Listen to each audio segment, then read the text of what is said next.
lines up green project auctions to the tune of about rupees 27 lakh crore in 2018.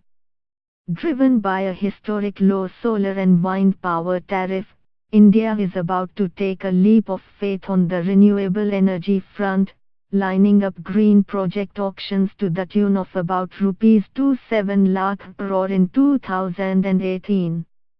The government has drawn up a plan to auction 30 gigawatt of solar, 10 GW of wind and 5 GW of offshore wind projects next fiscal, pegged at rupees 27 lakh crore with an average equipment cost of rupees 6 crore per megawatt. To put things in perspective, wind power tariff dropped sharply to an all-time low of rupees 2.43 per unit during an auction conducted by Gujarat Urja Vikas Nigam Limited, GUVNL, yesterday. Earlier, the tariff was down at rupees 2.64 during the second auction of the Solar Energy Corporation of India, SECI, for 1 GW projects in October this year. In the first round, the tariff stood at rupees 3.46. A senior official attributed this to a fair and transparent bidding process on the back of lower equipment and borrowing costs. As for solar power, the tariff too dropped to a record low of rupees 2.44 during an auction earlier this year. Investors are upbeat about the government's new proposal of offering incentives in the order of rupees 11,000 crore to promote domestic manufacturing of solar equipment.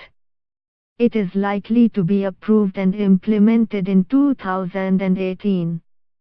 But worries remain. Huge dependence on import for setting up of solar projects due to inadequate domestic manufacturing capacity here is still a sticking point.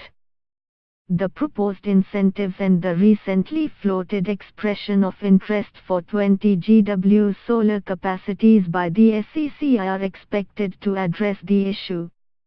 During an interview earlier this month, Power and New and Renewable Energy Minister R.K. Singh had told PTI, "We want to bring 2 expressions of interest for setting up domestic manufacturing capacities of solar equipment. That would be for polysilicon. Only those who would set up manufacturing capacities in India from polysilicon onwards could bid," Singh had added. The government, the minister had said, would buy equipment for generation of 20 GW, but the bidders would set up manufacturing capacity in stages.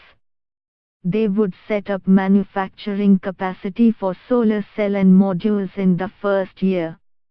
In the second year, they would set up capacity for solar wafers.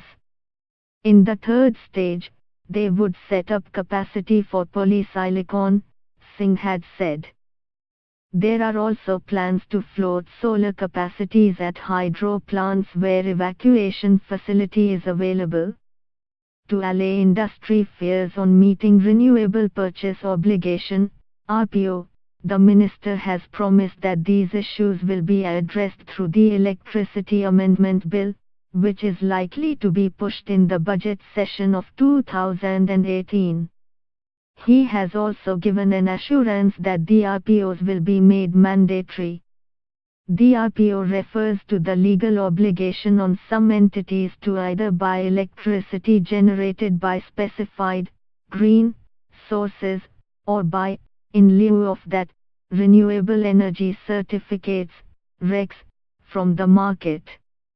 The other big policy initiative that would help the renewable cause is removal of distinction between small, up to 25 MW, and large hydropower projects under the proposed hydro policy, which provides for incentives to the tune of rupees 16,000 crore for this segment.